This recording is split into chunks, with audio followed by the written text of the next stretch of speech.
Você entende o que você lê quando você lê a Bíblia? Pois é, esse vai ser o nome do nosso primeiro quadro aqui nesse canal, o primeiro de muitos outros que virão, onde nós vamos fazer exposição bíblica. Nós vamos abrir um texto e dissecar esse texto para entender de fato tudo que ele nos ensina. A verdade é que qualquer um pode ler a Bíblia, mas entender já é outra conversa, porque algumas pessoas leem a Bíblia, mas por falta de instrução, discipulado e até mesmo relacionamento com o Espírito Santo, não conseguem entender o que o texto está dizendo. E por isso é tão importante. Nós precisamos uns dos outros, nós precisamos de discipulado, nós precisamos de mestres e nós precisamos principalmente do discipulado do Espírito Santo para entender as Escrituras. Precisamos ler com calma, precisamos entender o contexto inteiro, e é até uma parada que eu gosto muito de falar, né? A Bíblia, ela é um todo harmônico, ela harmoniza completamente, ela não é isolada, ela se conecta, e por isso nós precisamos de um olhar completo, um olhar amplo, uma macrovisão para entender as Escrituras. Então,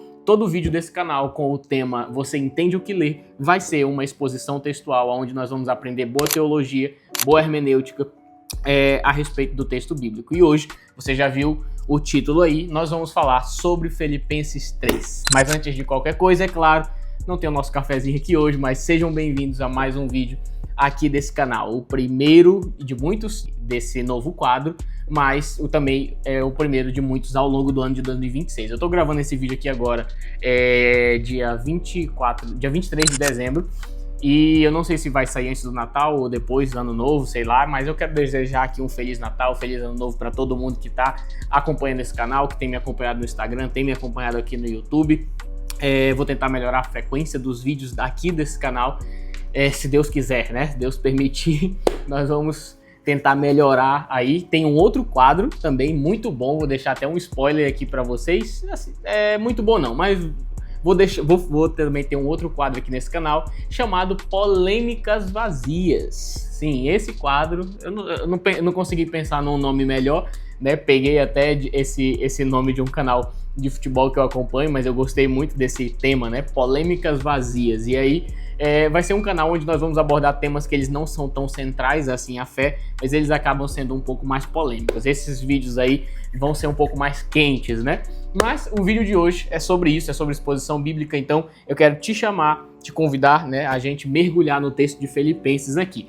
O texto de Filipenses, ele tem um centro, e por isso eu não vou versículo por versículo, porque senão o vídeo vai ficar 40 minutos aí, e aí você não vai assistir todo, que eu sei que não vai, né? Então, antes da gente começar, faz a boa, deixa um comentário, deixa o teu like aí, se inscreve no canal, ajuda esse canal aqui a crescer, porque os vídeos vão só melhorar e boa teologia vai ser propagada através desses vídeos aqui, beleza? Bora lá então. Filipenses capítulo 3 diz assim: finalmente, meus irmãos, alegrem-se no Senhor. Escrever-lhes de novo as mesmas coisas não é cansativo para mim, mas é segurança para vocês. O que ele tá falando? Eu vou falar sobre um assunto que eu já comentei com vocês, que eu já escrevi para vocês, só que eu preciso escrever de novo, porque às vezes a gente precisa relembrar e ouvir novamente, muitas vezes a mesma coisa, até que a gente entenda ou até que a gente não esqueça. Infelizmente, né, o ser humano ele é assim, e Paulo tá basicamente falando isso. Ele diz assim: olha, eu vou escrever de novo para vocês sobre a mesma coisa. Isso não é cansativo para mim, mas é uma segurança para vocês. E aí você se pergunta, né, mas qual que é o assunto? Então o que Paulo vai escrever, que a galera já sabe, mas que é importante a gente estar relembrando. Então aqui eu vou dar um salto no texto, já para o versículo 7, onde ele diz assim: o que para mim era lucro, eu passei a considerar como perda por causa de Cristo. Mais do que isso, eu considero tudo como perda comparado com a suprema grandeza do conhecimento de Cristo Jesus, o meu Senhor, por quem eu perdi todas as coisas. Eu considero como esterco para poder ganhar a Cristo e ser achado nele. Não tenho a minha própria justiça que procede da lei, mas a que vem mediante a fé em Cristo, justiça que procede de Deus e se baseia na fé. Deixa eu te explicar o que Paulo está dizendo aqui. Ele está basicamente falando o tema do nosso vídeo aí: só vale a pena perder tudo se for por Cristo. Eu sei que essa é uma verdade que você já sabe, e é como Paulo iniciou dizendo, falar a mesma coisa não é cansativo, é segurança. Porque se eu perguntar para qualquer pessoa quem é mais importante na tua vida, todo crente vai dizer que é Jesus. Todo crente vai dizer que Jesus tem a supremacia, que Jesus é o dono da sua vida. Beleza, mas viver isso na prática é mais difícil. Sabe por quê? Vamos lá, o que eu quero dizer quando eu falo que só vale a pena perder tudo se for por Cristo? Eu quero dizer que eu vejo que algumas pessoas, elas não fazem isso. Elas perdem tudo, mas não é por Cristo. elas perdem até sua própria vida espiritual, perdem amigos, perdem família, perdem a oportunidade de estar num ambiente saudável simplesmente por causa de sonhos pessoais, por exemplo. Vou te dar um exemplo aqui. Tem gente que sonha em ter um cargo numa empresa, tem gente que sonha com um determinado trabalho, tem gente que sonha em se formar em determinada faculdade, ou tem gente que sonha em morar em determinada cidade. Nenhum desses sonhos é pecado ou é ruim. A questão é o lugar que a gente coloca isso na nossa vida, e isso acaba às vezes tomando o lugar de Deus. Isso acaba tendo a supremacia sobre a nossa vida. A Bíblia fala que onde está o nosso tesouro, lá está o nosso coração. Ou seja, aquilo que mais tem valor para mim é onde eu vou colocar todas as minhas forças. A Bíblia também fala que eu devo pensar nas coisas do alto e não nas coisas da terra. O que o texto está querendo dizer? Que as coisas do alto são muito mais valorosas do que as coisas terrenas. Então, os textos estão indicando para nós que a inversão de valores é o maior perigo na vida de um cristão. E o que eu vejo a galera fazendo? Muitas vezes perdendo tudo, mas não por Cristo. E o que eu entendo que Paulo está ensinando aqui é exatamente isso. Ele está falando, cara, eu perdi todas as coisas, mas por causa da suprema grandeza do conhecimento de Cristo. Ou seja, ele está falando, se existe algo que vale a pena perder tudo, esse algo é por Cristo.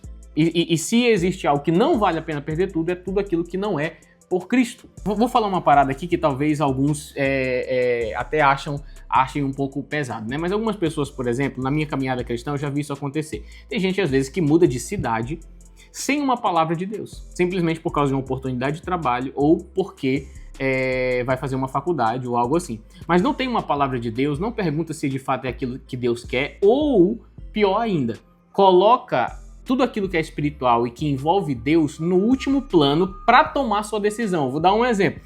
Eu quero mudar para tal cidade, eu quero trabalhar em tal lugar, eu quero fazer tal faculdade. Aí a pessoa começa a pesquisar lugar para morar, começa a pesquisar lugar para trabalhar, começa a pesquisar tudo, sabe? Começa a fazer uma lista de todas as coisas que são importantes de fato. Mas sabe qual é a última coisa que a pessoa pergunta, a última coisa que a pessoa procura é um lugar saudável para congregar. Uma igreja saudável para congregar, ou um lugar para servir. A última coisa que a pessoa faz é perguntar assim, Deus, o Senhor quer, como que eu vou contribuir no teu reino nesse lugar? Ou o Senhor quer que eu vá para esse lugar? Qual é o propósito espiritual de eu estar nesse lugar, nessa cidade, nessa faculdade, nesse trabalho? Essas perguntas, elas são óbvias, elas são naturais para quem tem Deus como top 1. Inclusive, é dessa forma que Paulo vai basicamente terminar o assunto. Ele vai dizer no verso 15 o seguinte: todos nós que alcançamos a maturidade devemos ver as coisas dessa forma. E se em algum aspecto vocês pensam de modo diferente, isso também Deus lhes esclarecerá. Tão somente vivamos de acordo com o que já alcançamos. O que ele está falando? Se você é maduro, você deve pensar dessa forma. Se você é maduro, é dessa forma que você tem que entender. Só que ele acrescenta, ele fala assim, mas se alguém pensa de forma diferente, ou seja, se alguém ainda não é maduro o suficiente para entender isso e pensar dessa forma, ele fala assim, Deus lhe esclarecerá. Ou seja, beleza, Deus vai dar um jeito de te ensinar. Em algum momento tu vai entender isso aí. E aí ele vai e termina dizendo assim, todos vivamos de acordo com o que já alcançamos. Ou seja, se você ainda não alcançou maturidade, se você ainda não tem maturidade na fé suficiente para entender isso, beleza, Deus tem misericórdia de você e que Deus lhe explique. Viva de acordo com a medida da sua fé, né? Viva de acordo com o que você já alcançou. É basicamente isso que Paulo está falando, mas o tema central da mensagem é esse: só vale a pena perder tudo se for por Cristo. E tudo é perda, sim, por causa da suprema grandeza do conhecimento de Cristo, meu Senhor. Qual que é a maior reflexão que eu quero que você faça diante desse vídeo aqui, diante desse texto? Quem tem a supremacia na tua vida? As perdas que você tem na vida, elas são por causa de Cristo ou só são por causa de suas próprias vontades, dos seus próprios sonhos, ou só são por causa de suas próprias ambições e aí você começou a perder tudo e você ainda quer que Deus te ajude no meio desse processo? Eu costumo falar uma coisa, né? Deus só tem compromisso com o que Ele falou.